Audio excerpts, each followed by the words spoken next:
जय जगन्नाथ आपण मानक पुणी थरे मो चैनल को स्वागतम। आपण माने कोबी फूल को नहीं एमती पकोड़ी तरकारी भजा करी खाती किंतु ता डांग आ पत्र को एमती समते फोपाड़ी दिंती किंतु सेही फोपाड़िया जिनिस को नहीं आमे गोटे पकोड़ी तैयारी करिया आपण जिनस भी वेस्ट हेबनी आ गोटे आइटम भी मिल जिवो बढ़िया टेस्ट भी लागे एमती करिवे। हाँ आ गोटे जिनिस भूलिबेनी मो चैनल को सब्सक्राइब करिया भूलिबेनी पाखे थे बेल आइकन को दबाई देबे जहाँफल मुझे जहाँ भी वीडियो पोस्ट करी आपन पाखु नोटिफिकेशन जाई परिबो। तेरे चलतु देखिए आज रेसिपी देखु मुझे छोट छोट करी कोबी काटी देछि आपण मान जेते छोट करिवे एते भल हबो। पानी कॉर्नफ्लोर गुंड बेसन स्वाद अनुसार लूण लंका गुंड करी पाउडर बदले आपन जेकोसी भी मसला नहीं पारिबे। तेल चलतु बेसन पकई दबा कॉर्नफ्लोर पाउडर दरकार है पकेवा लंका गुंड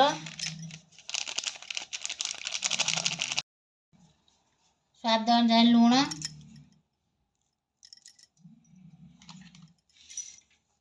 करी पाउडर पानी देकी गोले दबा अल्प पानी देबे पानी आ जाए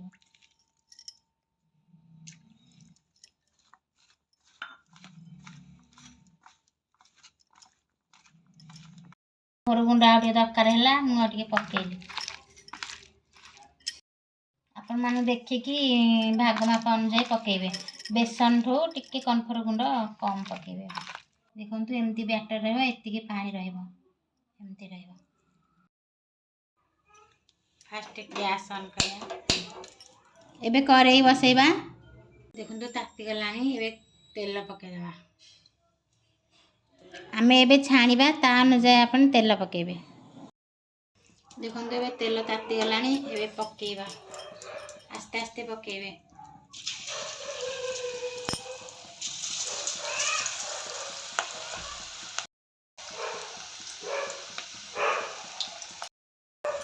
देखंतु एबे नोटे दबा नोटे टाइम हे गला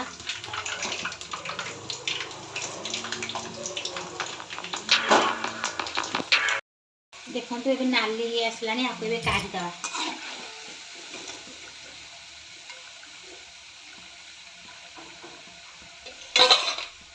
देखंतु ए पकोड़ा केते मुसमुसी आइछि देखंतु भांगिले भांगी हे जाइछि देखंतु आपण माने थरे आको ट्राई करी देखंतु थरे ट्राई करके खाइला माने आपन बारंबार करके इच्छा हो खाया को आपण आको टमाटो सॉस बा चिली सॉस रे मडी खाइबे आ टेस्ट लागे आपण मान भल लागिथिले आपण निश्चय आको ट्राई करिवे। मो वीडियो को लाइक और कमेंट करिया भूलिबेनी। रहिली नमस्कार।